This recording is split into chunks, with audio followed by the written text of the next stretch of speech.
Voilà, bonsoir à chacun, bonsoir à chacune, j'espère que vous allez bien. Alors, il y a un petit oui, tant mieux. Alors, ce soir, avant de commencer, je voudrais simplement vous dire quelque chose. Et on a un privilège ce soir, c'est que nous avons à notre disposition la parole de Dieu. Et ce n'est pas simplement un livre poussiéreux, pas simplement un livre qui a des milliers d'années, non. C'est un livre qui transforme les cœurs. C'est un livre qui nous permet d'avancer, de comprendre la nature de Dieu, de comprendre qui est Dieu, mais aussi de comprendre aussi qui nous sommes, notre identité. Parfois, c'est vrai que on a toutes sortes on a tous un passé, on a tous des choses qui viennent se coller à notre vie, à notre peau. Et parfois, on essaye de se débarrasser justement de certaines choses qui nous ont fait mal, qui nous ont blessés, mais heureusement, Dieu est là et il nous permet justement de nous libérer de ça. Ce soir, c'est une soirée un petit peu particulière puisque nous allons voir un petit peu, nous allons nous plonger dans la Bible. Je ne sais pas si vous vous rappelez, il y a de cela maintenant 2 mois, on a commencé une étude biblique. Alors, c'était comment interpréter la Bible. On a vu dans une première partie, de manière générale, comment est-ce que nous pouvons comprendre, comment est-ce que nous pouvons interpréter les Écritures de la parole de Dieu. Et puis, le mois dernier, nous avons vu la deuxième partie. Cette deuxième partie qui nous parlait justement de différents genres que l'on pouvait trouver, genres littéraires que l'on pouvait trouver dans la Bible, le genre poétique, le genre prophétique, le genre apocalyptique. Si vous n'avez pas suivi ces vidéos, en tout cas ces études, vous pouvez les retrouver sur YouTube en audio et vous pouvez même me demander le PowerPoint, je pourrais vous le fournir. Et ce soir, nous allons terminer notre 3e étude concernant donc l'interprétation de la Bible. Et nous allons voir donc les textes de loi, les récits et les épîtres. Le but dans notre compréhension de la parole de Dieu, c'est pas simplement d'avoir une grosse tête, pas simplement d'avoir des connaissances. Si c'était que ça, on pourrait le faire en dehors de l'Église, mais le but, c'est que nous puissions nous laisser transformer par la parole de Dieu. Et je crois encore que ce soir, Dieu veut parler à travers sa parole. Amen. Il y a ce texte, moi, que j'aime beaucoup, je l'avais pris la dernière fois, dans Esdras, chapitre 7, verset 10, où il est dit ceci. En effet, Esdras avait appliqué son cœur à étudier et mettre en pratique la loi de l'Éternel et à enseigner ses prescriptions et règles en Israël. Esdras avait appliqué son cœur non seulement à étudier, mais ensuite à mettre en pratique ce qu'il avait étudié, ce qu'il avait compris. Et puis ensuite, troisièmement, il les a enseignés. Et c'est ce que nous voulons faire encore aujourd'hui. Alors, dans un premier temps, nous allons essayer de comprendre comment est-ce que nous pouvons interpréter aujourd'hui les textes de loi de l'Ancien Testament. Vous avez sûrement entendu parler du décalogue, des 10 lois, des 10 commandements. Nous allons essayer de voir ça. Mais avant toute chose, simplement, je voudrais rappeler que quand on regarde les textes de loi, on se rend compte qu'il y a différentes interprétations qui ont été fournies à travers les siècles. Déjà, quand on regarde l'époque de Esdras, Esdras a dû justement interpréter, a dû mettre la main à la pâte pour interpréter. Et effectivement, par la suite, quand les années sont passées, on avait vu, pour ceux qui étaient là, quand on avait fait l'étude avec Maïssa, ma femme, sur la chronologie de la Bible, on avait vu que durant la période intertestamentaire, il y a eu ces groupes religieux qui se sont formés. Les Esséniens, les pharisiens, les sadducéens.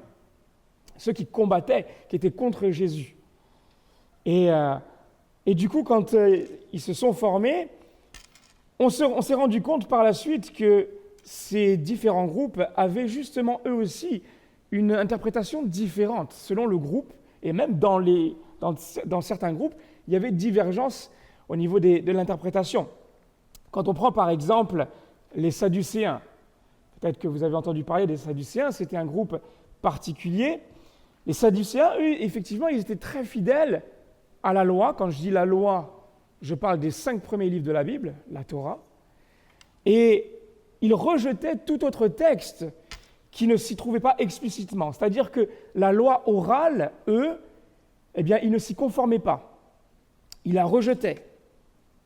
En ce qui concerne les règles de pureté, ils les appliquaient, mais ils les appliquaient seulement dans l'enceinte du sanctuaire, dans le temple. Il y avait à l'époque un temple à Jérusalem, et c'était dans ce temple qu'on adorait Dieu. Et dans ce temple où on adorait Dieu, eh bien les Sadducéens, eux, ils respectaient les règles de pureté. Mais quand ils sortaient du temple, eh bien ils ne respectaient plus les règles de pureté. C'est un petit peu, entre guillemets, comme si nous, aujourd'hui, on allait à l'église. À l'église, on met notre plus beau vêtement, je dirais de sainteté. Et puis quand on sort de l'église, hop, on reprend nos activités loin de Dieu. On dit à Jésus, je te laisse à l'église. Ça n'a pas de sens. Quand on regarde les Esséniens, eux, ils étaient fidèles à la loi également, mais ils avaient en plus de ça un règlement très strict qui était propre à leur secte. Quand je dis secte, c'est leur communauté.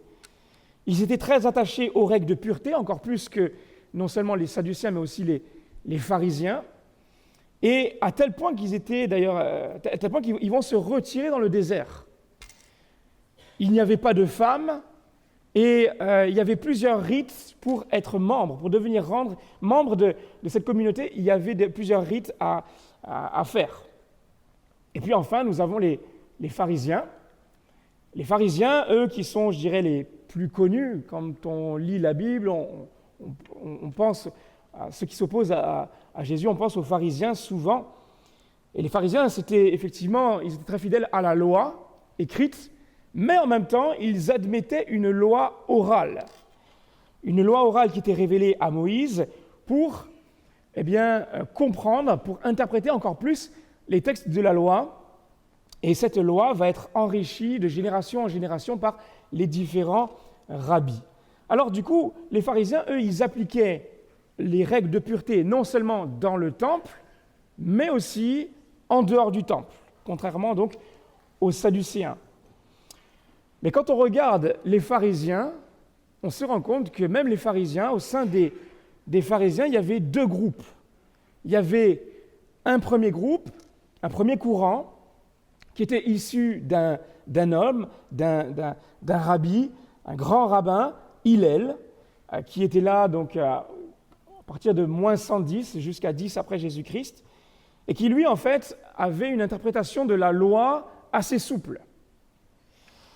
Ce Hillel, c'était le grand-père de Gamaliel. Vous vous rappelez, quand Paul va émerger, il va dire qu'il était au pied de Gamaliel. Eh bien, Hillel, c'était le grand-père de Gamaliel. Et puis le deuxième grand courant qu'il y avait, c'était Shammai, celui de Shammai. Shammai, lui, il avait une interprétation beaucoup plus radicale, beaucoup plus stricte, plus littérale. Donc on voit que même au sein des pharisiens, eh bien, il y avait différents types d'interprétations de la loi. Alors, ça ne nous facilite pas la tâche. Parce que, du coup, même à partir du moment où on voit qu'il y a différentes interprétations, eh bien, comment est-ce que nous allons faire pour interpréter les textes de la loi ? Eh bien, nous, on a quelque chose que eux, ils n'avaient pas. En tout cas, qu'ils ne prenaient pas en considération, c'est notre Seigneur Jésus-Christ.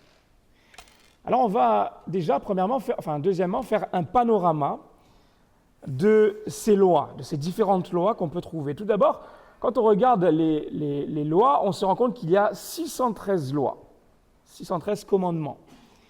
Il y en avait 248 qui étaient exprimées de manière positive, c'est-à-dire « tu dois », et il y en avait 365 qui étaient exprimées de manière négative, c'est-à-dire « tu ne dois pas ». Et c'est intéressant parce qu'à l'époque, dans la pensée juive, eh bien, on pensait qu'on avait 248 membres dans le corps. Donc, les lois ici, qui étaient exprimées de manière positive, les 248, c'était en lien avec tous les membres. C'est-à-dire, nous devons appliquer la loi de tout notre cœur, de tout notre corps. C'était ça. Et 365, ça nous parle justement du nombre de jours dans l'année. Chaque jour, nous devons étudier la loi. Ça, c'était dans la pensée des Juifs. Maintenant, quand on regarde toutes ces lois, on se rend compte qu'il y a deux grandes catégories. Alors, les noms de ces catégories, ce n'est pas grave si vous ne les retenez pas, c'est juste pour une petite idée. Il y a tout d'abord les lois qu'on dit apodictiques. Ce sont des commandements qui sont absolus, des commandements qui sont impératifs, c'est-à-dire ce qui est interdit et ce qui est autorisé. Tu feras, tu ne feras pas. Par exemple, quand on lit dans Exode 20, verset 15, « Tu ne voleras point », ça fait partie de ce type de loi. Et puis il y avait les lois donc casuistiques, qui sont des lois conditionnelles. Les lois conditionnelles, c'est-à-dire qui s'appliquent à des situations spécifiques et qui amènent des conséquences positives ou négatives. Par exemple, si un bœuf frappe de ses cornes un homme ou une femme et que la mort en résulte, le bœuf sera lapidé. On ne mangera pas sa viande et le maître du bœuf ne sera pas puni. Donc vous voyez les différents types de lois qu'il peut y avoir. Maintenant, toutes ces lois, malgré tout, elles concernent différents aspects de la vie. L'aspect moral, qui concerne la justice et la politique. L'aspect civil, qui concerne l'hygiène, la santé, la société et l'agriculture. Et l'aspect religieux, donc tout ce qui a trait au culte, l'adoration dans le tabernacle et la religion.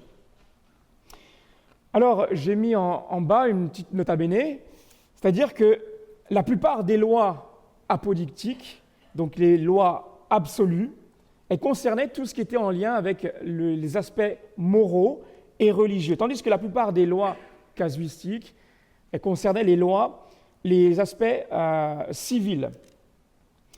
Alors la question qu'on peut se poser, c'est pourquoi est-ce que nous trouvons toutes ces lois ? Eh bien, pour ces différentes raisons que j'ai exposées. Premièrement, pour révéler la nature et le caractère de Dieu. J'ai oublié de Dieu. Deuxièmement, pour mettre en évidence l'alliance de Dieu avec Israël. Troisièmement, pour structurer la société d'une nation naissante, Israël, parce qu'effectivement, il y avait Israël qui était en train de naître, d'émerger, et donc du coup, il fallait un cadre. Et puis, ensuite, pour montrer l'incapacité de l'homme d'accomplir pleinement par ses propres forces la loi de Dieu. Par ses propres forces, l'homme était incapable.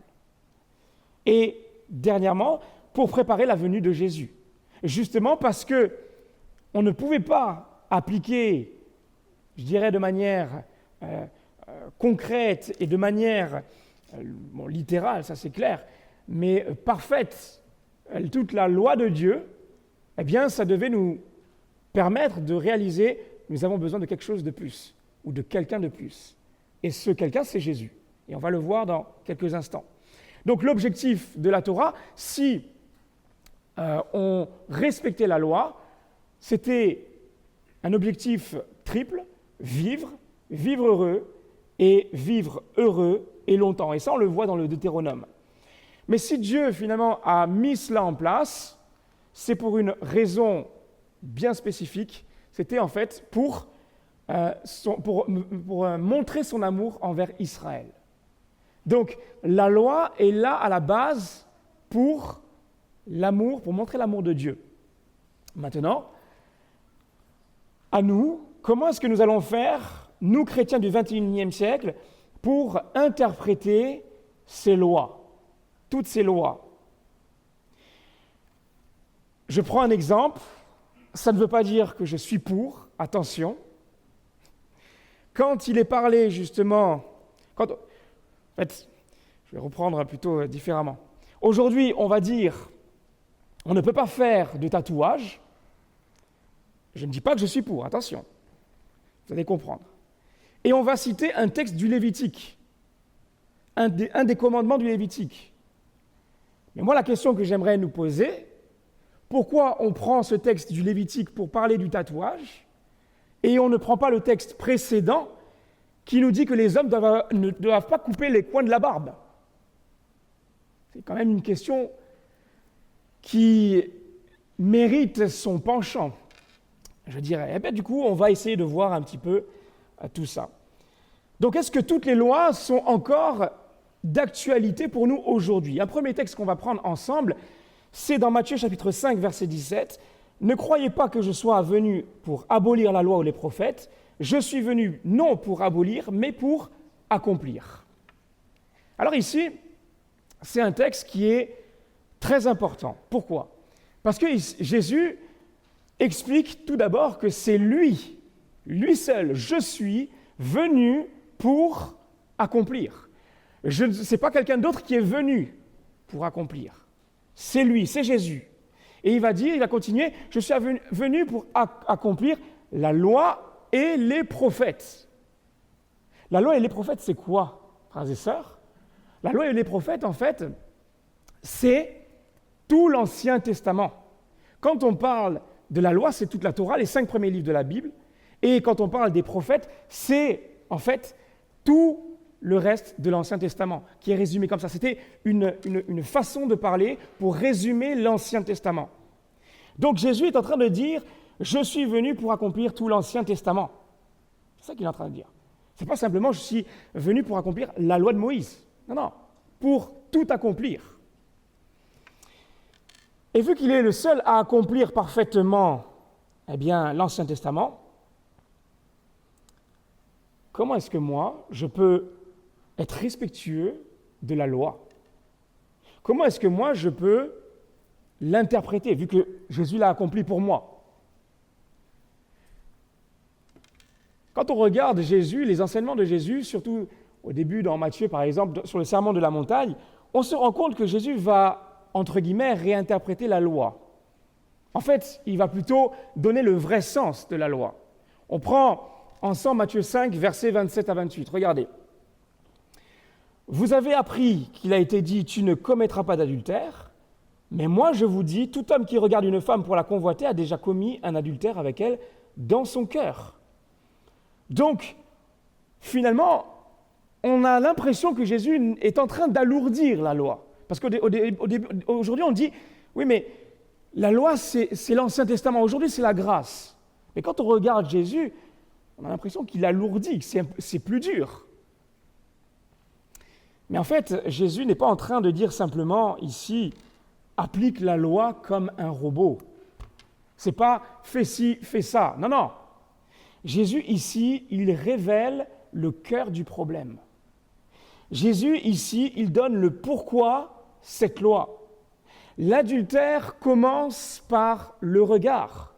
L'adultère commence par la convoitise. Lorsque Ève va voir ce fruit, elle va commencer à le convoiter. Et quand elle l'aura convoité, par la suite, elle va prendre le fruit. Donc, ce n'est pas simplement « je fais pas ». C'est comprendre le pourquoi du comment. Ça va au cœur du problème. Et quand on regarde ces 613 lois, on se rend compte d'une chose qui est très importante, c'est que ces 613 lois, qui concernent les différents aspects que je vous ai cités, elles vont être résumées par la suite en 10 lois. Les 10 commandements, le décalogue. Parce que ces 10 lois aussi, pareil, elles concernent tous les aspects moraux, civils et religieux. Mais quand on regarde le décalogue, donc les 10 lois, on se rend compte que les 10 lois sont en lien avec 2 types de relations. Elles concernent ma relation avec Dieu.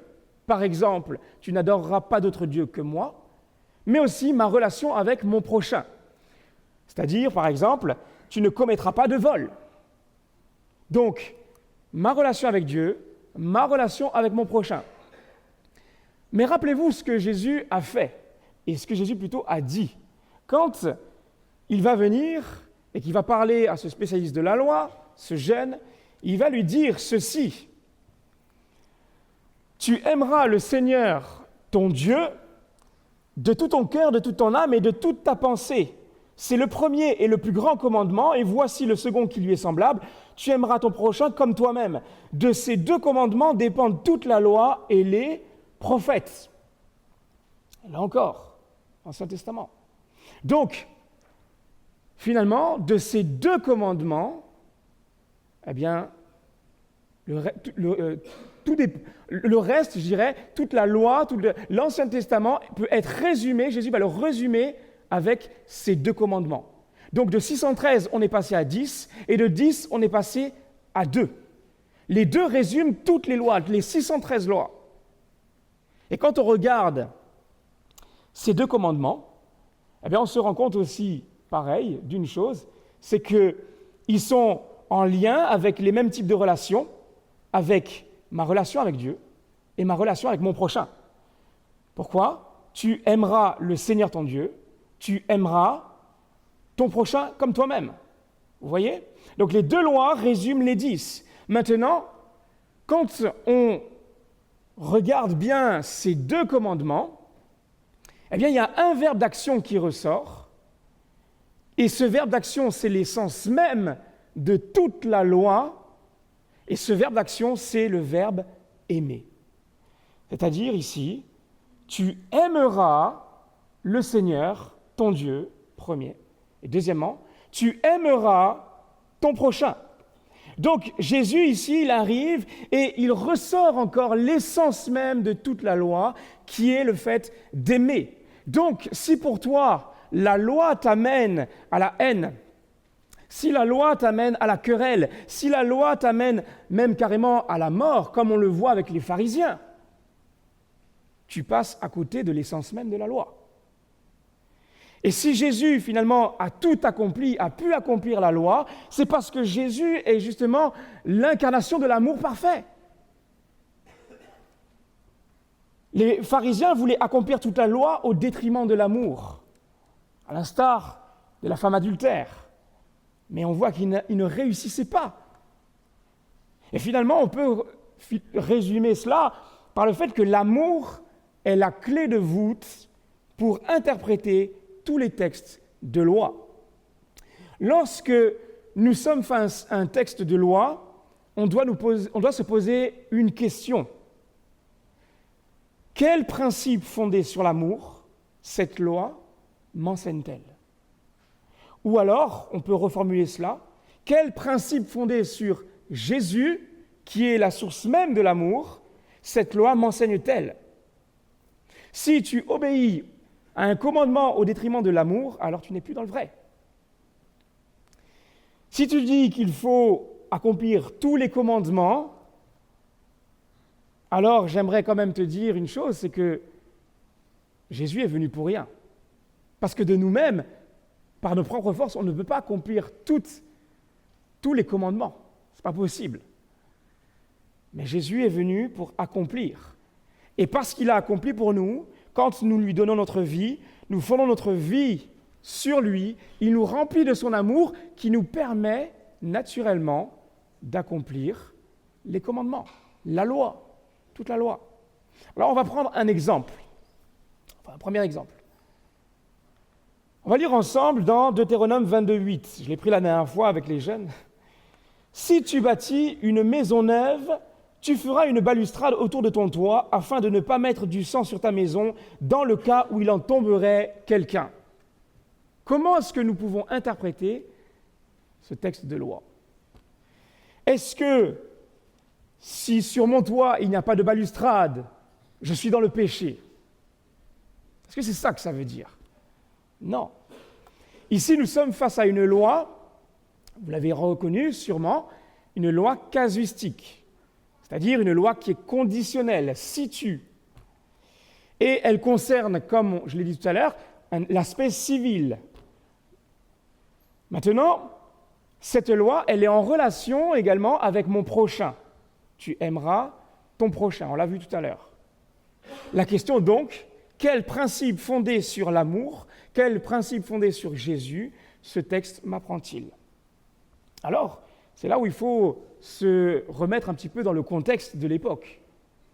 Puisque à l'époque, eh bien, on ne pouvait pas trouver de toit comme, par exemple, là on va partir à Gap. À Gap, vous allez trouver les toits comme ceci. À l'époque, c'était des toits qui étaient plats. Pourquoi est-ce qu'ils étaient plats? Parce que les toits, en fait, le toit était une pièce maîtresse de la maison à l'époque. C'était un lieu de stockage. C'était un lieu de séchage pour le textile. C'était un lieu de refuge, comme Rahab qui va donc cacher les espions. C'était un lieu de repos, c'était un lieu aussi d'observation, un lieu de partage entre amis, un lieu associé aux pratiques idolâtres. Et ici, en fait, vu qu'il y avait du monde à chaque fois qui se réunissait sur le toit, forcément, comme c'était en hauteur, s'il n'y avait pas de balustrade, il pouvait y avoir des accidents. Donc le principe fondé sur l'amour, sur Jésus, il m'appelle tout simplement à la bienveillance, à la sécurité. Peu importe où je me trouve, dans ma maison, dans ma voiture, de partout, je dois, par l'amour de Dieu qui régit mon cœur, je dois mettre en place, en tout cas, je dois être dirigé par cet amour qui va me conduire à la sécurité pour mon prochain et qui ne va pas le mettre en danger. Donc, vous comprenez un petit peu le principe. Maintenant, on va prendre un autre texte, c'est un peu plus connu. Deutéronome 19, 21. Tu ne jetteras aucun regard de pitié, œil pour œil, dent pour dent, main pour main, pied pour pied. Waouh! On a l'impression ici que la Bible, elle est... Dieu, il est méchant. Hein? On a l'impression que la vengeance est au cœur du problème. Sauf que non. Et on va voir pourquoi. Parce que, comme je vous l'avais dit il y a 2 mois de cela, vous vous rappelez, pour ceux qui étaient là, l'un des principes d'interprétation, c'était de mettre Jésus au centre de l'interprétation. Et quand on met Jésus au centre de l'interprétation, c'est-à-dire son enseignement au centre, quand on regarde l'évangile de Matthieu, chapitre 5, versets 38 à 39, qu'est-ce qu'il est dit? Jésus va reprendre ce texte. Vous avez appris qu'il a été dit œil pour œil et dent pour dent, mais moi je vous dis de ne pas résister aux méchants. Ici encore, Jésus donne le vrai sens de cette loi. Alors, au premier abord, il semble aller à l'opposé de ce que la loi du Deutéronome déclare, à savoir la vengeance. Mais en réalité, il ne s'oppose pas à ça. Ce n'est pas ça, en fait, ce qu'il fait. Il rappelle, en fait, ici, à ce moment-là, il est en train de rappeler la loi. Il ne dit pas « cette loi, elle n'est pas bonne ». Il est en train de rappeler, mais il va aller plus loin. Il va aller jusqu'au cœur. Et à l'époque, en fait, il y avait un souci. On va le voir dans quelques instants, mais ce qu'il faut savoir, c'est que cette loi, la loi du talion, œil pour œil, dent pour dent, la loi du talion, donc ce qui était en lien avec la vengeance, elle était applicable seulement pour 3 faits graves. On le voit ici. On pouvait appliquer cette loi que s'il y avait un meurtre volontaire, que s'il y avait un accident mortel sur une femme enceinte, ou que s'il y avait un faux témoignage qui conduisait à la mort de la victime. Entre parenthèses, quand les pharisiens et les sadducéens vont prendre Jésus, vont juger Jésus dans le grand Sanhédrin, après Gethsémanée, qu'est-ce qu'il est dit? Il est dit que plusieurs ont donné de faux témoignages. Et ces faux témoignages, finalement, à la fin, va conduire à la mort de Jésus. Donc, eux-mêmes étaient coupables de cela. Ils enfreignaient la loi. Mais là, on n'a rien dit. On ferme la parenthèse. Donc, en rappelant cette loi, Jésus faisait comprendre aux Juifs un principe important. Il leur faisait comprendre que cette loi du talion, elle avait été écrite, mise en place pour des cas bien spécifiques. Le problème, c'est que les Juifs, eux, ils se servaient de cette loi pour tous les aspects, c'est-à-dire pour n'importe quelle raison de se venger. Donc pour les faits non seulement graves, mais aussi pour les faits moins graves. Et Jésus dit, non, vous n'avez pas compris là. Vous utilisez cette loi de façon abusive. C'est pas bon. Et par la suite, il va donner 3 exemples. Il explique, regardez, versets 39 à 41, « Si quelqu'un te gifle sur la joue droite, tends lui aussi l'autre. Si quelqu'un veut te faire un procès et prendre ta chemise, laisse-lui encore ton manteau. Si quelqu'un te force à faire 1 kilomètre, fais-en 2 avec lui. » Ici, je ne sais pas si vous voyez la différence, mais les 3 exemples que Jésus prend, comparés aux 3 exemples de la loi du talion, qui sont en lien avec la mort, sont quand même assez différents. La gifle, ici, c'est pas littéralement une gifle. La gifle, à l'époque, c'était un acte d'humiliation. La chemise, aussi, pareil, c'était en lien avec l'humiliation. Pourquoi ? Parce que, à l'époque, les Juifs, ils étaient habillés d'une façon particulière. Premièrement, ils avaient ce qu'on appelait le vêtement du dessous. Et ce vêtement du dessous, c'était un vêtement qui était au contact de la peau, au contact du corps. Donc, les plus pauvres, eux, ils étaient munis simplement de ce vêtement du dessous. Et ce vêtement du dessous nous parle de la dignité. Donc, en gros, si quelqu'un veut te voler ta dignité, qui tu es, c'est vraiment en lien avec l'humiliation. Et là, Jésus dit, laisse-lui ton manteau. Et le manteau, c'est quoi ? C'était la deuxième pièce de vêtement, le vêtement par-dessus, le vêtement du dessus. Et ce vêtement du dessus, eh bien, c'était un vêtement que les gens portaient. Déjà, c'était la classe moyenne et les plus riches. C'était un vêtement en lien avec l'autorité, un vêtement en lien avec le statut, mais aussi il servait de protection, il servait de protection contre le froid ou les intempéries, et puis aussi il servait de couverture pour dormir. Et là, ce vêtement, en fait, c'était en lien avec l'honneur, ce que les autres nous donnaient, ce que les autres pouvaient nous accorder. Quand il est parlé du fils prodigue qui va revenir à la maison, le père va lui donner justement ce vêtement du dessus. Apportez-lui le plus beau vêtement. Donc c'est quelque chose qu'on te donne, en lien avec l'honneur. Donc, en gros, si quelqu'un veut te voler ta dignité, sois prêt à lui laisser ton honneur. C'est un peu ça qu'il est dit. Les deux, ici, sont en lien avec l'humiliation. Mais pourquoi est-ce que Jésus déclare cela ? En fait, Jésus, ici, il recadre tout. Il est en train de dire, les amis, vous faites fausse route. Vous vous servez de ce texte pour vous venger. Mais moi, en fait, je vous dis de ne pas vous venger. La vengeance, ce n'est pas à vous de la faire. Non seulement, même à l'époque de l'Ancien Testament, Dieu avait établi une limite, et il avait établi une limite parce qu'il savait très bien que par vos propres forces, vous n'allez pas pouvoir faire plus, en tout cas faire moins, mais le réel cœur de ce commandement, c'est « ne vous vengez pas ». Aujourd'hui, nous avons l'Esprit de Dieu. Lorsque nous donnons notre vie à Jésus, c'est lui qui nous permet d'avancer, c'est lui qui nous permet d'accomplir la loi. C'est lui qui nous permet, en fait, de vivre la justice de Dieu. C'est lui qui nous donne notre honneur. Donc, Jésus, ici, il dénonce la vengeance personnelle. Il nous encourage à une réponse qui va au-delà de la vengeance.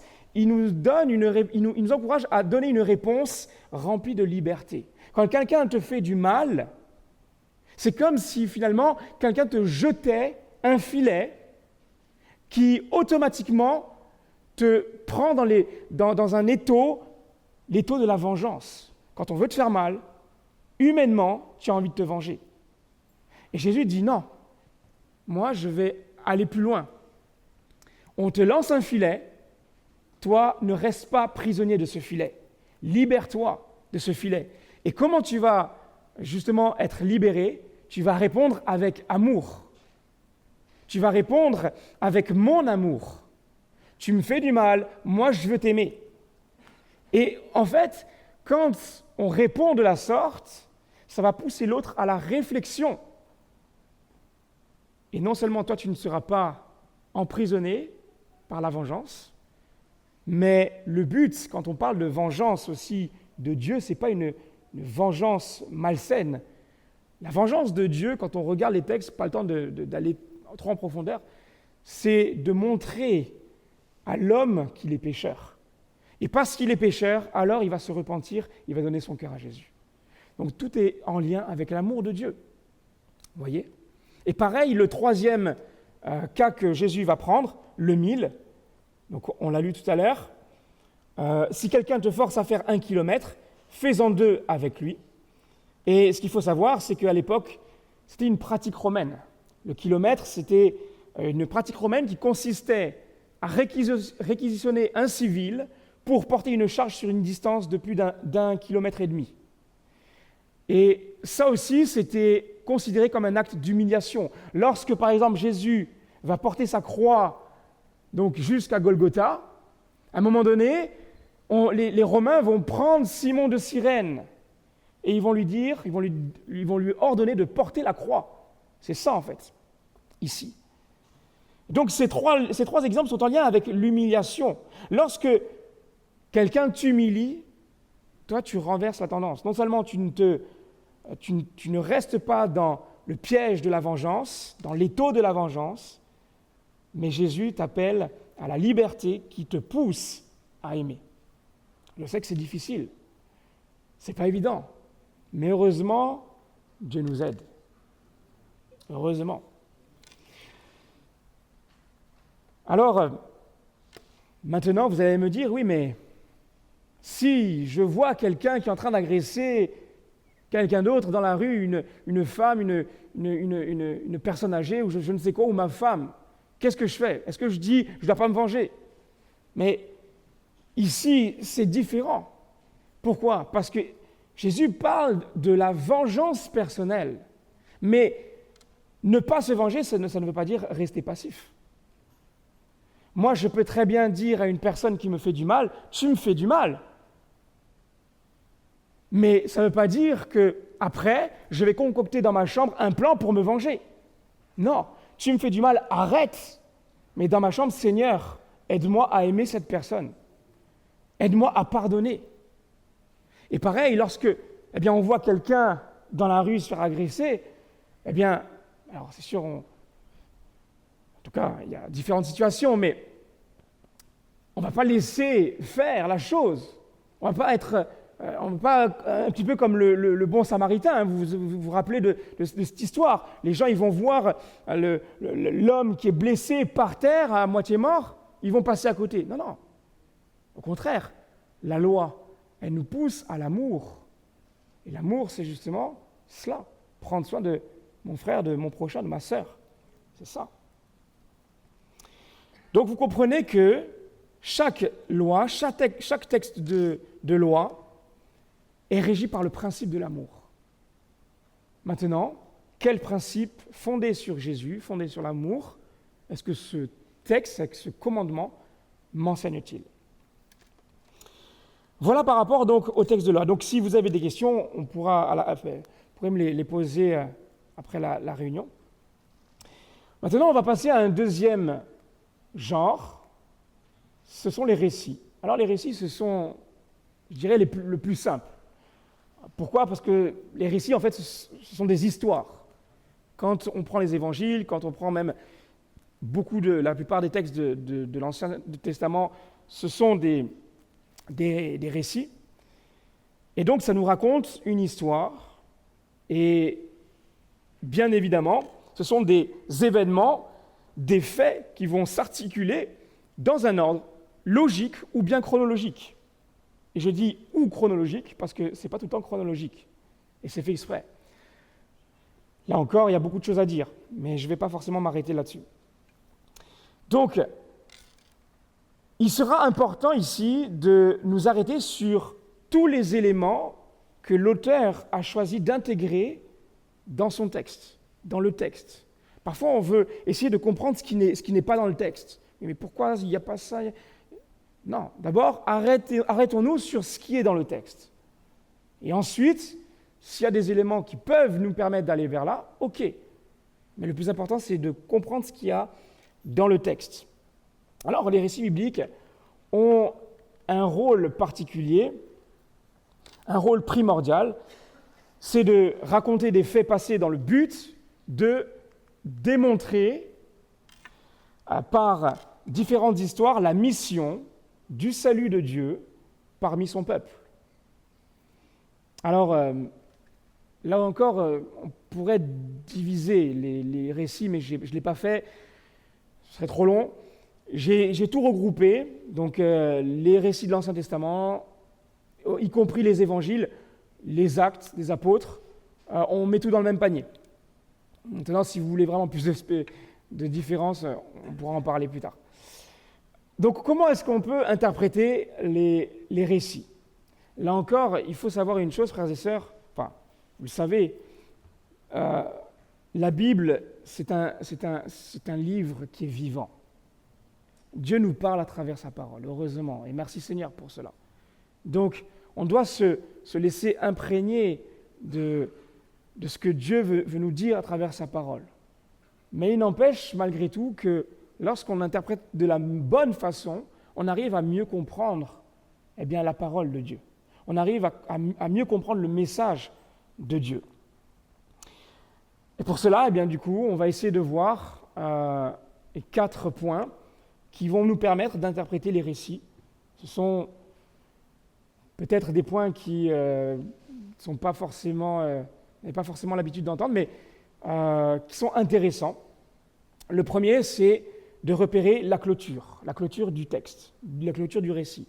C'est quoi? On avait vu déjà, pareil à la première section, ce sont donc tous les marqueurs qui vont délimiter notre texte. Donc ça peut être les indications de temps, le changement de genre, le changement de thème, le changement de lieu, le changement de personnage, le style. Est-ce que ce sont des récits? Est-ce que ce sont des paraboles? Par exemple, quand on prend Jean chapitre 12, verset 1, il commence par « 6 jours avant la Pâque, Jésus arriva à Béthanie, où était Lazare qu'il avait ressuscité. » Voilà comment il commence. Et il termine au verset 8. « En effet, vous avez toujours les pauvres avec vous, tandis que moi, vous ne m'aurez pas toujours. » Et quand on regarde le verset 9, on se rend compte qu'il nous introduit dans une autre direction. Donc, on passe à autre chose. Ça, on a la clôture. Une fois que nous avons notre clôture du texte, nous allons essayer de repérer le contexte littéraire. Le contexte littéraire, c'est quoi? C'est le contexte large, proche et immédiat. Alors, je vais essayer d'expliquer le plus simplement possible. Il faut savoir une chose, c'est que les auteurs des récits, à l'époque, écrivaient très souvent par section. Donc, une section pouvait posséder un thème principal, en particulier. Par exemple, Matthieu peut parler de la justice. Ce qu'il faut savoir, c'est que maintenant, dans cette section, nous pouvons trouver plusieurs parties. Donc la section peut être divisée en plusieurs parties. Mais toutes ces parties sont en lien avec la thématique principale. Par exemple ici, partie 1, j'ai mis au hasard. Admettons que nous avons une section qui nous parle de la justice. Dans la partie 1, nous avons affaire au pardon. Partie 2, nous avons affaire au jugement. Partie 3, nous avons affaire à la libération. Ces 3 parties, même si elles comportent un sujet principal, donc pardon, jugement, libération, elles seront en lien avec le thème principal de la section qui est la justice. Donc la section, le contexte large, c'est la section. Le contexte proche, ce sont mes parties, mes différentes parties. Ce sont donc des ensembles d'épisodes qui sont liés les uns aux autres. Comme je vous l'ai dit, le pardon, le jugement et la libération. Et le contexte immédiat, c'est quoi? Ce sont les récits, c'est le récit précédent et le récit suivant Merci. Suivant mon récit. Donc notre but ici, c'est quoi? Ce sera quoi? Quand on lit un récit, ce sera de découvrir dans quelle partie et dans quelle section se trouve mon récit. Je reviens en arrière. Effectivement, nous avons la grande section, le contexte large. Ici, nous avons le contexte proche, les trois parties. Maintenant, dans chaque partie, il peut y avoir différents récits. Là, j'ai mis au hasard. Hein. Il peut y avoir un récit, une parabole, un autre récit.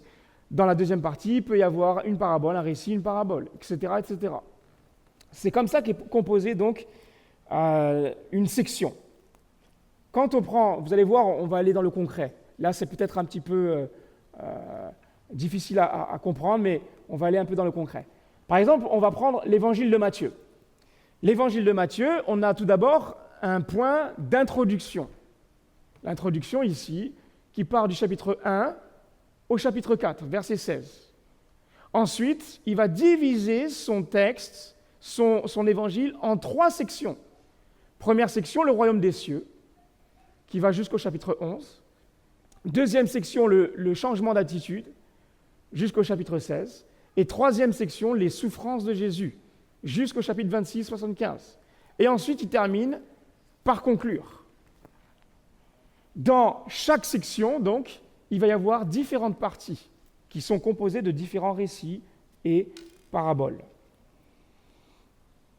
Ça, c'est donc la deuxième partie, le genre littéraire.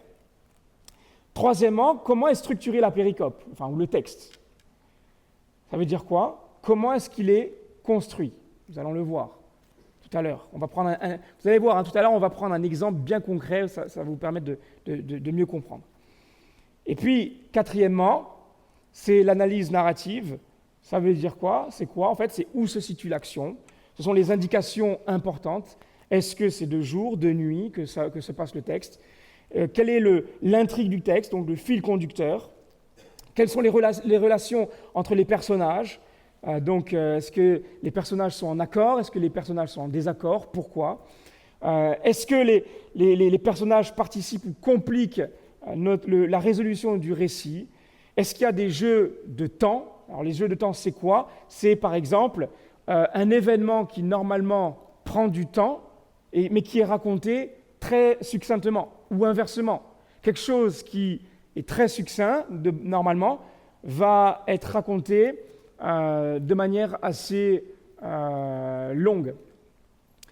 Par exemple, à un moment donné, il est dit que Jésus va enseigner. Avant ça, il dit « il ouvrit la bouche ». En fait, Matthieu prend le temps d'inclure ça. Pourquoi? Parce qu'à l'époque, en fait, à ce moment-là, on comprend que Jésus se met dans une position pour enseigner. Donc là, c'est important, il faut se taire et il faut écouter. C'est ça, en fait. Alors, on va prendre un texte ensemble. Et c'est un texte que vous connaissez. Matthieu, chapitre 22, versets 15 à 22. On lit ensemble. « Alors les pharisiens allèrent tenir conseil sur les moyens de prendre Jésus au piège de ses propres paroles. Ils envoyèrent vers lui leurs disciples avec les Hérodiens. » Donc les Hérodiens, ce sont des gens qui étaient pour le parti d'Hérode, le roi. Ils lui dirent « Maître, nous savons que tes paroles sont vraies et que tu enseignes le chemin de Dieu en toute vérité, sans te laisser influencer par personne, car tu ne regardes pas à l'apparence des personnes. Dis-nous donc ce que tu en penses. Est-il permis ou non de payer l'impôt à l'empereur ?» Mais Jésus, connaissant leur méchanceté, répondit « Pourquoi me tendez-vous un piège, hypocrite? Montrez-moi la monnaie avec laquelle on paye l'impôt. » Ils lui présentèrent une pièce de monnaie. Il leur demanda « De qui porte-t-elle l'effigie et l'inscription ?»« De l'empereur, lui répondirent-ils.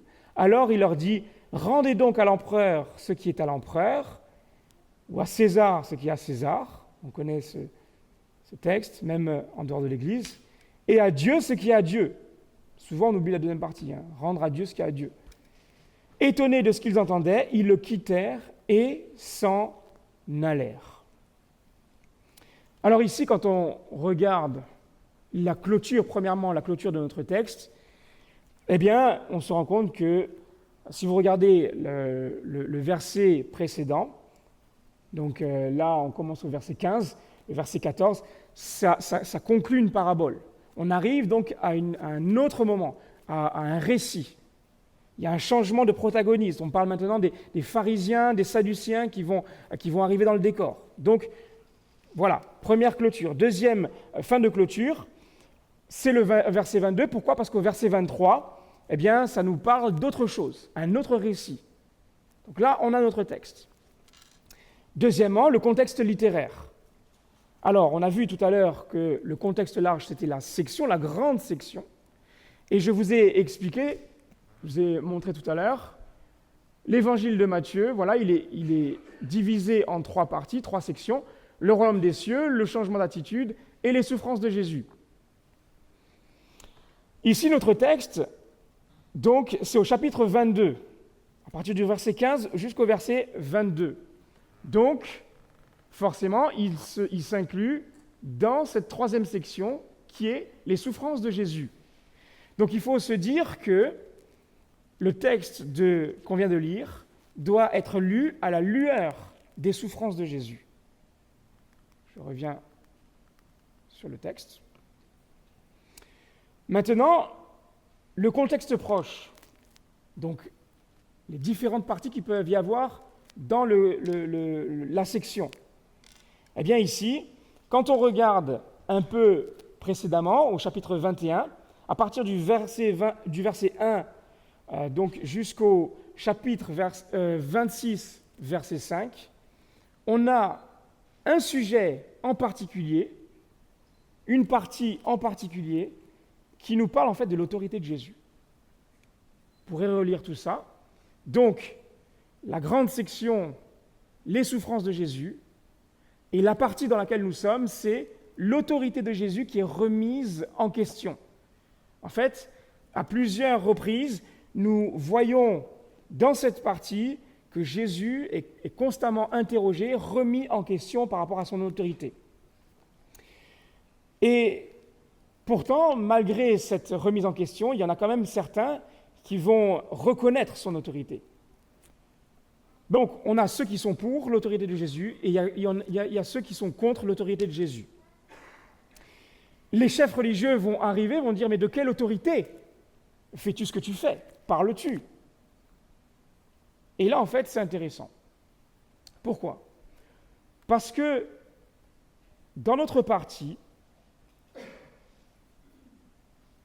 il faut savoir une chose, c'est que notre texte, comme je le disais, fait partie donc, de cette grande section, fait partie d'une séquence, d'une partie bien spécifique.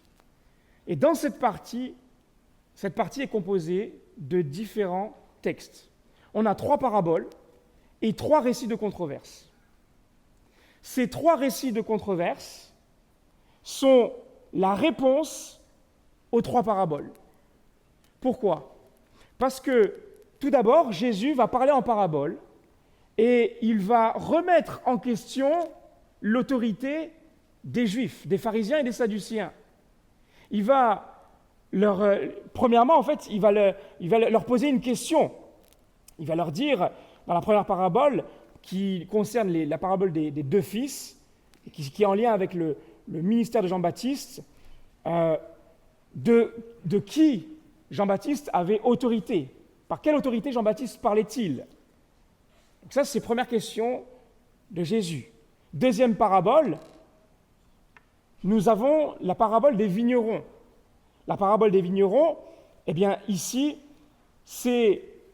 on le voit, c'est une opposition qui est manifestée à l'égard du fils du propriétaire de la vigne. Vous vous rappelez ce moment où il va y avoir donc un maître qui va envoyer des personnes prendre soin de sa vigne, qui devait récolter du fruit, et par la suite, en fait, on se rend compte que les personnes qu'il va envoyer vont s'accaparer de la vigne et ils ne vont pas produire de fruits, ils ne vont pas rendre le fruit au propriétaire. Donc il va envoyer plusieurs personnes et ces personnes vont à chaque fois se faire tuer par les personnes en question.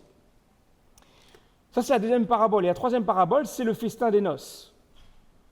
Le festin des noces, donc là encore, Jésus rappelle, voilà, quelqu'un qui va se marier va envoyer donc, son serviteur pour pour inviter tout le monde, sauf qu'il n'y a personne qui va répondre. Donc tout le monde va trouver des excuses, personne ne va aller aux noces. Et donc du coup, ces 3 paraboles, on comprend à chaque fois qu'elles concernent les pharisiens et les sadducéens. C'est-à-dire qu'ils ne veulent pas, ils n'acceptent pas l'amour de Dieu manifesté en Jésus-Christ. Donc, quand ils se rendent compte de cela, les pharisiens s'énervent. Je résume, Ils s'énervent à cause de ces 3 paraboles. Et quand ils s'énervent, ils vont rétorquer par les 3 récits. Le premier récit, on vient de le lire. Donc, concernant l'impôt à César. Le deuxième récit, c'est les Sadducéens qui vont essayer de piéger Jésus par la résurrection. Vous vous rappelez, là aussi, une femme avait un mari, ce mari est mort, et puis du coup il avait un frère, il va y avoir le deuxième, jusqu'au 7e, à la fin de qui était l'épouse. Donc en fait, c'était pour piéger Jésus par rapport à la résurrection. Et troisième récit, c'est le plus grand commandement. Quel est le plus grand commandement? En fait, à ce moment-là, là aussi, vous pourrez relire, c'était un piège. Donc, notre texte ici s'inscrit dans une tentative de décrédibilisation de Jésus. Ils essayent de piéger Jésus. Les pharisiens, les sadducéens essayent de piéger Jésus. Pourquoi? Parce qu'il y avait un enjeu. Il y avait un enjeu, c'était les foules. La foule acceptait de plus en plus l'enseignement de Jésus. Les pharisiens, eux, étaient jaloux. Ils ne voulaient pas ça. Donc, ils vont essayer de casser Jésus en le piégeant pour montrer à la foule que Jésus, était un imposteur. C'est ça qu'ils vont essayer de faire. Maintenant, quand on regarde donc le contexte immédiat, on a vu, ici, nous avons notre texte, juste avant, il est parlé donc de la parabole des vignerons, et juste après, du deuxième récit de controverse par rapport donc à la résurrection. Donc, quand on regarde maintenant, on s'intéresse un peu plus au texte. On va voir un petit peu la structure du texte. Quand on lit le verset 15 et 16, regardez. Alors les pharisiens allèrent tenir conseil sur les moyens de prendre Jésus au piège de ses propres paroles. Ils envoyèrent vers lui leurs disciples avec les Hérodiens. Ils lui dirent « Maître, nous savons que tes paroles sont vraies et que tu enseignes le chemin de Dieu en toute vérité, sans te laisser influencer par personne, car tu ne regardes pas à l'apparence des personnes. » Ici, les pharisiens et les sadducéens vont mettre le cadre. C'est-à-dire qu'ils vont appeler Jésus maître. Mais c'est très hypocrite. Pourquoi? Parce que juste avant, on a vu avec les paraboles, dans les paraboles, Jésus a décrédibilisé les pharisiens et les sadducéens. Et là, en fait, les pharisiens, les sadducéens vont pas de eux-mêmes y aller, vont pas aller vers Jésus de eux-mêmes, ils vont envoyer leurs disciples vers Jésus. Ils vont envoyer donc des nouvelles personnes, des nouveaux visages pour mettre le cadre. Ensuite, le verset 17, il y a cette question hostile. « Dis-nous donc ce que tu penses. Est-il permis ou non de payer l'impôt à l'empereur, à César ?» Ensuite, nous arrivons au verset 19. Le verset 19, on peut le diviser en deux. D'abord, Jésus adresse une demande. Donc, montrez-moi la monnaie avec laquelle on paye l'impôt. Et la deuxième partie du verset 19, ses adversaires vont répondre à sa demande. Ils lui présentèrent une pièce de monnaie. Le verset 20, Jésus pose une question. Encore. Il leur demanda de qui portait l'effigie et l'inscription. Verset 21, là encore, nous avons premièrement une réponse des adversaires, de l'empereur, lui répondit-il. Et puis ensuite, nous avons une déclaration de Jésus. Et cette déclaration, c'est le point culminant. Alors il leur dit, rendez donc à l'empereur ce qui est à l'empereur et à Dieu ce qui est à Dieu. Et verset 22, nous terminons ici par un commentaire sur l'effet qu'a eu cette déclaration de Jésus. Donc, quatrièmement, par rapport à l'analyse narrative, donc j'ai repris les différents points. Qu'est-ce qui se passe? On a vu que, tout d'abord, au début de notre texte, les pharisiens et les sadducéens vont essayer de décrédibiliser Jésus. D'accord. Pourquoi? Parce que Jésus venait de le faire juste avant avec les paraboles, les 3 paraboles. Maintenant, quand nous regardons précédemment au chapitre 21, au verset 23, on se rend compte qu'à plusieurs reprises déjà, les pharisiens attaquaient Jésus sur son autorité. Et on se rappelle que Israël, à ce moment-là, est sous domination romaine. Donc Jésus va se servir de son contexte pour amener la lumière, pour amener la vérité.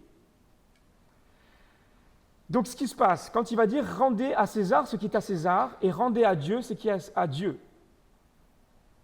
effectivement, c'est important de rendre à César ce qui est à César, mais le plus important, c'est de rendre à Dieu ce qui est à Dieu.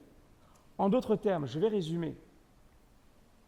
Les pharisiens et les sadducéens, qui étaient faits à l'image de Dieu, les pharisiens et les sadducéens qui devaient conduire le peuple vers Dieu, eux, ils ne le faisaient pas.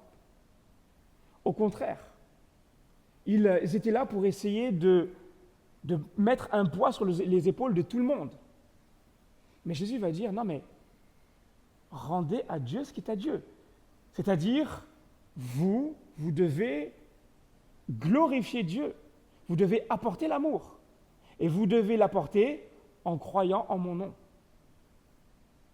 Et c'est ça en fait que Jésus ici explique. Alors, je ne vais pas aller dans tous les détails, parce que ce serait trop long. Mais c'est pour vous montrer une chose, c'est que au final, notre texte, il n'est pas isolé. Il faut voir tout ce qu'il y a autour. Et à chaque fois, quand on regarde autour, on se rend compte qu'il y a différents liens qui vont être là pour nous faire comprendre un peu plus le texte. Donc voilà par rapport au récit. Si vous voulez d'autres explications, si vous avez des choses que vous n'avez pas compris, n'hésitez pas après à venir me voir. Et on va terminer par les épîtres et les lettres. Et là, je vais essayer de faire vite. On va aller dans le concret, là aussi. En fait, les épîtres et les lettres, c'est un petit peu comme les lois.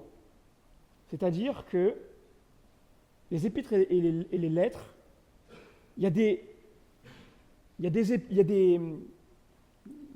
textes des épîtres, en fait, qui ne bougent pas, c'est-à-dire qui sont immuables, et il y a des textes qui sont en lien avec un contexte bien particulier. Et on va voir ça. Alors déjà, j'aimerais voir avec vous, effectivement, bon, ça vous pouvez le voir, il y a 21 épîtres. Donc 80% du Nouveau Testament, ce sont des épîtres et des lettres. Il y a les 13 lettres de Paul, il y a les 7 lettres générales, et puis il y a aussi une lettre en particulier, une épître, l'épître aux Hébreux. Maintenant, comment est structurée donc de manière générale une épître? Tout d'abord, il y a l'adresse, il y a les actions de grâce, il y a le corps de la lettre, et puis il y a les salutations avec les vœux. Et enfin, nous avons donc souvent une dernière recommandation, et parfois il y a même des salutations personnelles. Donc, c'est ce qu'on peut trouver dans Romains, par exemple. Donc, quand je parle d'épîtres et de lettres, on va voir déjà qu'il y a une différence. Qu'est-ce que c'est la différence entre une épître et une lettre? Pourquoi est-ce qu'on dit l'épître aux Romains, mais la lettre à Timothée?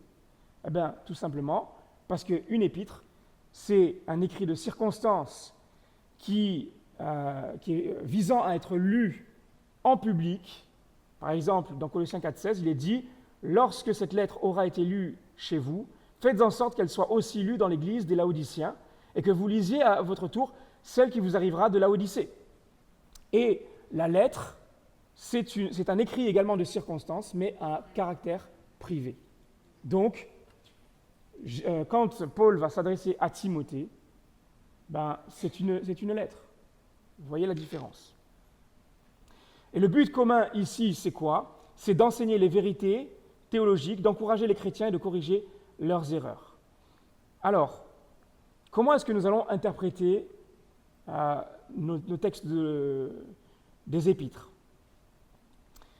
Là encore, on va établir les étapes générales, l'auteur, les destinataires, le contexte. Deuxièmement, nous allons prendre l'ensemble de la pensée. Nous n'allons pas prendre un texte isolé. Ah, il y a écrit ça dans Romains, alors c'est ça. On va essayer de comprendre tout l'ensemble de la pensée. Et non seulement ça, mais on va essayer de repérer la problématique centrale. Et vous allez voir, on va prendre un exemple bien concret. Et le quatrième point, comme je vous disais tout à l'heure, on va essayer de trouver les textes normatifs, donc les vérités qui sont intangibles, qui concernent par exemple la nature de Dieu, l'œuvre de Jésus, le retour de Jésus, comme par exemple Philippiens 2,7, il s'est dépouillé lui-même en prenant une condition de serviteur en devenant semblable aux êtres humains. Et on va repérer les textes normatifs par principe, ceux qui sont en lien avec des situations de l'époque.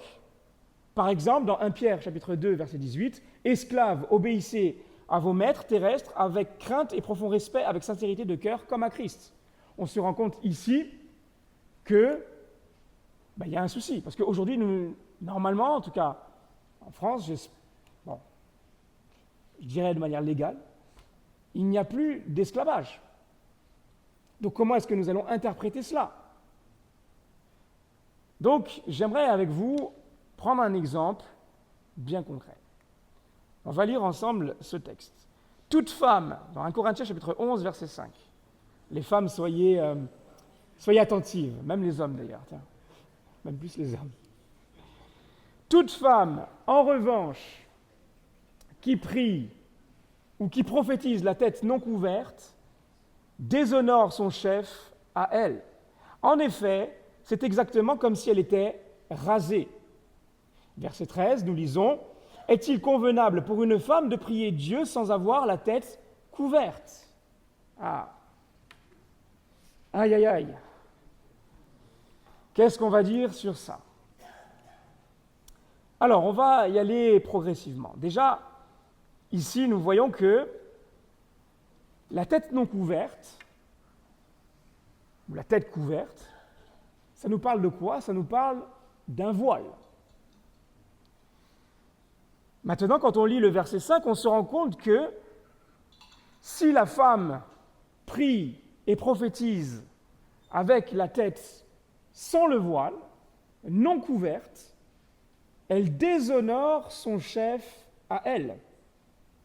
Et verset 13, non seulement ça, mais ce n'est pas convenable. On le voit, est-il convenable pour une femme de prier Dieu sans avoir la tête couverte? Ce n'est pas convenable. Pourquoi est-ce que Paul déclare cela à ce moment-là? Alors, il faut savoir une chose. Quel est le contexte de Paul, ici? Nous sommes, tout à l'heure je l'ai dit, dans l'Empire romain. Et il faut savoir une chose, c'est que à l'époque, les femmes avaient différents types de vêtements. D'ailleurs, on va le voir, mais il y avait différentes catégories.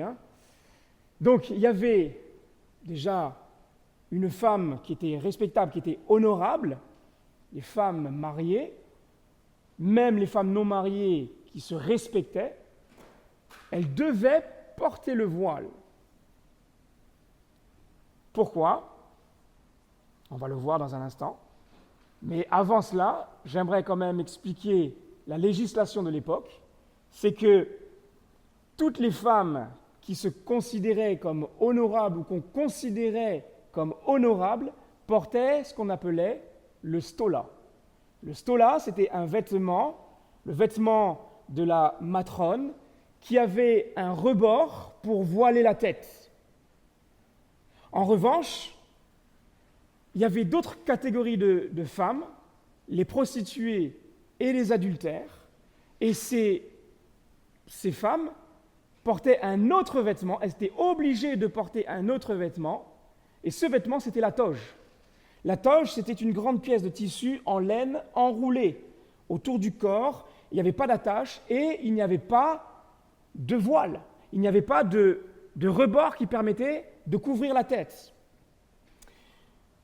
Et d'ailleurs, dans le contexte donc, des Romains de l'époque, il y avait même carrément un office de surveillant de femmes qui devait contrôler les vêtements des femmes, qui devait s'assurer en fait qu'en public, les femmes honorables portaient leur voile, les prostituées et les adultères portaient la toge. Donc, une femme mariée, une femme respectable, honorable, quand elle se voilait, en fait, c'était une marque de protection. Pourquoi ? Parce que la loi voulait que si un homme s'approchait d'une femme voilée pour lui faire des avances, eh bien, la femme pouvait se plaindre, donc bien évidemment, donc à Rome, et en contrepartie, l'homme qui avait fait des avances, eh bien, pouvait subir de graves conséquences.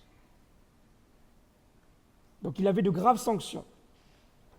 Par contre, si une femme n'était pas mariée, ou si elle était mariée plutôt, mais même pas mariée, en fait, les deux, si, admettons, elle est mariée, mais qu'elle ne porte pas son voile, c'est comme si elle disait « je suis mariée, mais j'ai envie d'aller voir ailleurs ».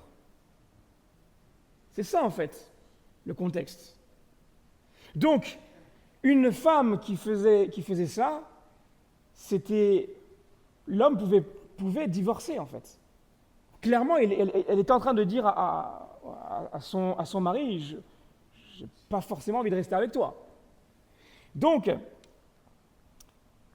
toutes les femmes, finalement, mariées, non mariées, devaient être contraintes de porter un vêtement avec soit le voile, soit la toge, qui signifiait à chaque fois quelque chose de différent. Maintenant, Paul dit ici, on l'a lu, je reprends le texte, « Toute femme, en revanche, qui prie ou qui prophétise la tête non couverte déshonore son chef à elle. En effet, c'est comme si elle était rasée. » Il faut savoir une chose, c'est que les femmes adultères à l'époque, qu'est-ce qu'on faisait ? On les rasait. Et donc, c'était un signe distinctif. Quand on voyait une femme rasée, on comprenait que c'était une femme adultère. Et là, en fait, on comprend le texte de Paul. Pourquoi ? Parce qu'imaginez, vous êtes dans l'église à l'époque de Paul. Et Paul, ici, fait comprendre.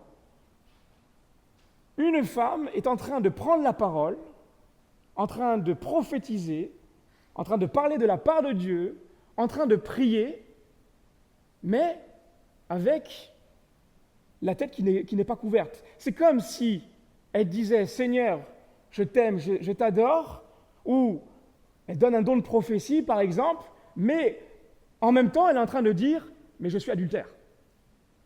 Je veux être adultère. » Vous voyez l'incohérence qu'il y avait. Donc, en fait, ici, l'apôtre Paul fait comprendre clairement, il encourage clairement, ici, les femmes à se respecter, à respecter non seulement leur mari, mais aussi la loi de l'époque, la loi romaine de l'époque. Et donc, du coup, parce qu'elles respectaient, parce qu'elles étaient dans le contexte particulier, on comprend que nous, aujourd'hui, est-ce que nous avons ce genre de loi ? Est-ce que nous avons ce type de coutume ? Non. On n'est plus... Quand on va en ville, on ne va pas voir... on va pas avoir une pancarte, une loi avec écrit, voilà, si la femme, elle est rasée, ça veut dire qu'elle adultère. Si la femme, elle n'a pas de voile, ça veut dire que c'est une prostituée. Si elle a un voile, ça veut dire qu'elle est mariée et donc, du coup, qu'elle est respectable. Pas du tout. Donc on comprend que ici c'est un texte qui est normatif par principe et non pas un texte qui est intangible, qui ne bouge pas, qui est absolu. Donc aujourd'hui, si on peut imager cela, c'est comme si, un petit peu comme si, mais bon, c'est quand même plus fort. Mais c'est comme si demain, je ne sais pas moi, j'enlevais mon alliance et j'allais vers des femmes pour justement montrer que je ne suis pas marié. Il y a un problème. C'est ça en fait. Non. Je suis marié, j'ai mon alliance et je respecte ma femme. C'est dans ce contexte-là, donc, que Paul nous exhorte à respecter notre prochain, à respecter notre mari, notre conjoint, notre conjointe. Donc aujourd'hui, clairement, il faut comprendre le principe qui sort de ça. Et ce principe, c'est, encore une fois, on en revient à l'amour. L'amour manifesté en Jésus-Christ. Voilà par rapport à ce texte. Alors il est déjà 21h. On va terminer par ça, comme cela. Il y a beaucoup d'autres choses qu'on aurait pu voir, mais c'est vrai qu'un mardi soir, ce n'est pas forcément évident. Mais en tout cas, je vous encourage vraiment à étudier la Bible, à ne pas lire tout le temps de manière littérale. Alors oui, il y a des choses, effectivement, comme je disais, il y a des textes qui sont normatifs, vraiment, qui ne bougent pas. Dieu est amour, Dieu est amour. Ce n'est pas Dieu est amour que dans une situation. Non, il est amour. Mais après, quand ça concerne le civil, quand ça concerne toutes ces choses, on doit essayer de se poser la question, mais quel est le principe qui en ressort? Donc, ce principe se trouve toujours fondé en Jésus-Christ. Pourquoi? Parce que Jésus, c'est notre fondement. Amen.